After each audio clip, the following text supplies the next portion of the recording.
திமுக பாஜக கள்ள உறவு அம்பலம். விரைவில் புழல் சிறையிலிருந்து விடுதலையாகிறார் திமுகவினுடைய முன்னாள் அமைச்சர் செந்தில் பாலாஜி. செந்தில் பாலாஜி அவர்களுக்கு டெல்லி உச்சநீதிமன்றம் நிபந்தனை ஜாமீன் வழங்கி உத்தரவு பிறப்பித்துள்ளது. இதன் அடிப்படையில் நாளை புழல் சிறையிலிருந்து செந்தில் பாலாஜி விடுதலை ஆவார் என்று எதிர்பார்க்கப்படுகிறது. இதனால் கரூர் மாவட்டத்தில் திமுக தொண்டர்கள் பட்டாசு வெடித்து கொண்டாடி வருகின்றனர்.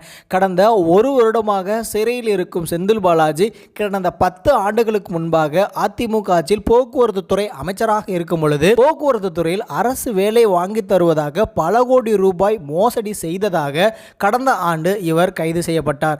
இவர் கைது செய்யப்பட்டதிலிருந்து 100க்கும் மேற்பட்ட முறைகள் இவருக்கு ஜாமீன் மறுக்கப்பட்டிருந்த நிலையில் திமுகவும் பாஜகவும் ஒரு இணக்கத்திற்கு வந்த பிறகு செந்தில் பாலாஜி அவர்களுடைய விடுதலை என்பது உறுதியாகியுள்ளது. இதே நேரத்தில் திமுகவினுடைய அமைச்சரவை மாற்றம் என்பது மிக விரைவில் நடக்கும் என்றும் எதிர்பார்க்கப்படுகிறது. செந்தில் பாலாஜியின் விடுதலைக்காகவே உதயநிதி அவர்களுடைய முடிச்சூட்டு விழாவும் துணை முதல்வராக முடிச்சூட்டு விழாவும் நிறுத்தி வைக்கப்பட்டிருந்தது. செந்தில் பாலாஜி அவர்களிடம் திமுகவின் முக்கிய குடும்பத்தினருடைய ஆதாரங்கள் இருப்பதாகவும் செந்தில் பாலாஜி அவர்கள் முதலமைச்சர் குடும்பத்தில் ஒருவராகவும் கருதப்படுவதால் இத்தகைய ஏற்பாடுகள் செய்யப்பட்டதாகவும் கூறப்படுகிறது. செந்தில் பாலாஜியின் விடுதலைக்காகவே மத்திய அரசுடன் கள்ள உறவில் இருப்பதாகவும் தகவல் வட்டாரங்கள் தெரிவிக்கின்றன. திமுகவும் பாஜகவும் ரகசிய உடன்படிக்கை போட்டிருப்பதாகவும் அதில் செந்தில் பாலாஜியின் விடுதலை என்பது மிக முக்கியம் என்று திமுக தரப்பிலிருந்து கூறப்பட்டதாகவும் கூறப்படுகிறது.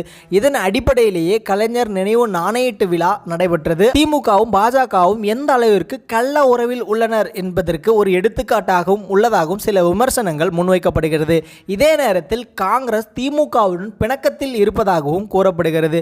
திமுக பாஜகவுடன் இணக்கத்தில் இருப்பதால் காங்கிரஸ் தரப்பிலிருந்து திமுகவிற்கு ஒரு நெருக்கடியும் கொடுக்கப்படுகிறது. எனவே செந்தில் பாலாஜியினுடைய விடுதலை முக்கியம் என்பதால் காங்கிரஸை விட பாஜகவிடம் மிகவும் நெருக்கமாகவும் இணக்கமாகவும் திமுக செயல்படுவதாக கூறப்படுகிறது.